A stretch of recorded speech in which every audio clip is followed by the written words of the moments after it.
the Spirit of God are the sons of God. For you did not receive the spirit of slavery to fall back into fear, but you received the spirit of sonship, or adoption. You received the spirit of adoption as sons, by whom we cry, Abba, Father. The Spirit himself bears witness with our spirit that we are children of God. And if children, then heirs, heirs of God and fellow heirs with Christ, provided we suffer with him in order that we may also be glorified with him. So you want to know what your identity is? You are an heir. If you are believing in Jesus, you are an heir. So you don't need a preacher to have some kind of direct revelation from God to tell you who you are, because the Bible already tells you who you are. All right. I want to talk a little bit really quickly.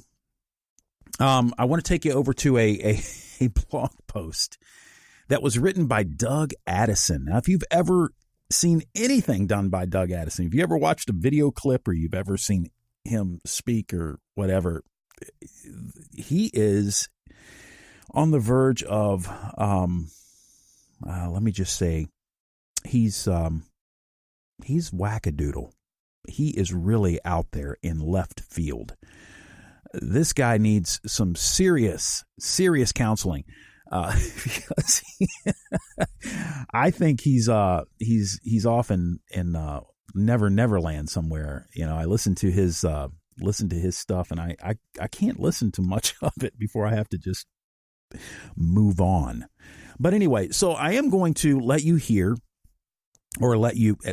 me read an article by Doug Addison called "Why You Don't Need to Be Afraid of Seeing Angels." Over in Galatians, let's pop over here really quickly as I move over to Galatians chapter 1, and let's ask the Apostle Paul, someone who really did hear from God, someone who really did write down what God said, a real apostle, not somebody like Doug Addison, but a real apostle. What did Paul say? He said in verse 6 of chapter 1 in Galatians, "I am astonished that you are so quickly deserting him who called you in the grace of Christ and are turning to a different gospel. Not that there is another one, but there are some who trouble you and want to distort the gospel of Christ." Now listen to this.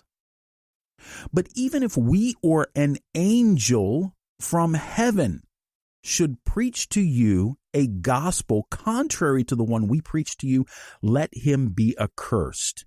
As we have said before, so now I say again, if anyone is preaching to you a gospel contrary to the one you received, let him be accursed." Those are some very strong words. One of the things that if you start to study Gnosticism, one of the things that you'll find is that there's a lot of talk about angels, okay? And also, if you read Irenaeus's Against Heresies, you're going to find the same thing. There's a lot of talk among Gnostics about angels. And Paul warns this as well over in Colossians. He warns the Colossians about all of the talk of angels.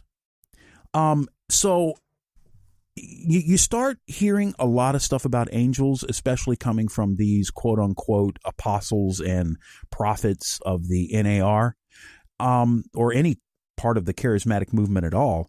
Red flags should start going up, and a green light or a red light that starts flashing Gnosticism should be going through your mind. Anyway, let's just go ahead and read the article really quickly, and then when we are done, we are going to have to do some cleansing, folks. We're going to have to cleanse our minds with some good stuff. All right, here we go. This is Doug Addison. He says, "I confess, I used to be afraid of the supernatural.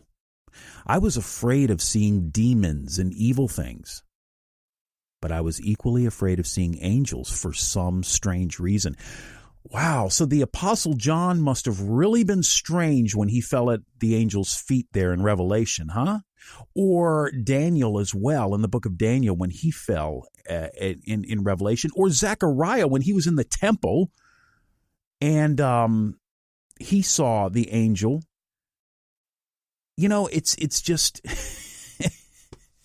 it's crazy to me. When if you really see an angel, you're going to be afraid. You are just going to be afraid. I mean, if the apostles themselves were afraid, if the prophets themselves in the scriptures were afraid, it's not strange to be afraid of an angel. Anyway, he says, in talking with people, I found that because of fear, many people have shut themselves off from the supernatural side of God. That's a good thing, by the way. At least the supernatural that these charismatics talk about. I totally believe in the supernatural. I really do. But not in the way that these charismatics talk about. You know what's supernatural? When God, through the gospel, takes a dead heart and brings it to life by faith. Creates faith in the heart through the reading and preaching of the word. That is supernatural. That is miraculous. And I do believe that in the miracles of Scripture. But I don't believe in these supernatural experiences that these guys talk about, because this is either stuff that's coming from their own mind or it is demonic. Honestly. He says, let me go back and read that paragraph again. He says, in talking with people, I found that because of fear, many people have shut themselves off from the supernatural side of God. Unfortunately, this is a plan of the enemy, bringing attacks to cut us off from God, sometimes making us afraid very early in our lives. If you see an apparition in your bedroom, you better be afraid. In my interaction with people now on social media and in person, I hear this theme right now. What is God doing this year? And what is the plan of the enemy right now? In this, now he's going to be promoting his podcast here, and we are not going to listen to that. In this Spirit Connection episode, I want to help you restore your spiritual sight to the supernatural side of God. Let me say that in a spooky voice. In this Spirit Connection episode, I want to help you restore your spiritual sight to the supernatural side of God. If it was said like that, that should creep you out. Yeah. So anyway, he wants to do that. Why? So you can get through some things that might be holding you back from your greater calling. Yeah, that vague phrase that you hear all the time, your greater calling, your destiny, all of these weird charismatic catchphrases like that. God has sent us extra help through his holy angels to sharpen our discernment about supernatural beings. How does he know this? Where does he get this from? And why should we even believe anything that this guy says? What evidence does he have that God is speaking to him? None.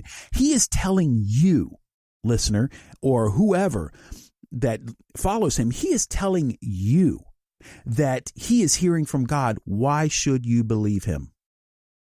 Why should you believe that he is a prophet or an apostle? Why should you believe anything that this guy says? Anybody can say that. It doesn't just have to be Doug Addison. Anybody can say that. What gives Doug Addison some kind of special downloads? What downloads is he getting from God? How do we know that he's actually getting anything from God? Just ridiculous. He says, I grew up not knowing that God was a loving God. I thought he was trying to nuke everybody. The plan of the enemy is to get you to think the bad things are happening in the world, that the bad things are happening in the world, God is punishing us. It's not true at all. God loves you. He has good intentions for you. God is a giver of good gifts. Now, those are true statements. They really are. Those are true statements. God is a giver of good gifts. And you can actually meet Christ every single morning in the divine service, where you go and you hear the preaching of the gospel. You receive the word and the sacraments. You are there. God is giving those great gifts to you. He's giving justification to you. He's giving you the forgiveness of sins. And he wants to do that every single time you're in church, every Sunday. But these aren't the gifts that Doug Addison is talking about. No, he says, God is not angry at you or trying to kill you. I used to be focused so much on demons. That's all I saw. But something shifted in my life. Dude, if you're seeing demons, I don't want anything to do with you, because that puts another question in my mind. How do you know, since the devil is so tricky, the devil is so crafty, he roars around, Peter says, like a lion seeking someone to devour. How do you know that those angels that you're seeing and that you're talking with aren't really deceiving spirits? Yeah, that's what they are, because they ain't real angels. And so what you're doing, Mr. Addison, is you are spewing your false teaching, your encounters with the demonic on people, on other people and other Christians. And you are trying to build for yourself a following. Anyway, if what you're saying is true, I'm not saying that he has not seen demonic or had demonic encounters or encounters that he thought he was, where he was seeing angels. But there is also, isn't there also a possibility that the dude is just lying through his teeth to try to gain a following? Paul says that false teachers do that too. They're liars. They're deceivers. They're manipulators. So sure, he could be seeing some kind of aberration, some kind of demonic kind of thing disguised as an angel, but he could also be lying to us, which would not surprise me either way. He says, now I help people discover their calling based on some of these things. I call it the attack of the past. That's how I knew my calling. And then he says, Satan often attacks us in the area of our future strength or our calling or our generational destiny. So you can get clues about your destiny by noticing where the enemy hits you often, and then you can redeem it for the good. This is all gobbledygook. Gobbledygook, maybe that's the right word. Anyway, this is garbage. That's all it is. And I'm done reading it. That's it. We're done.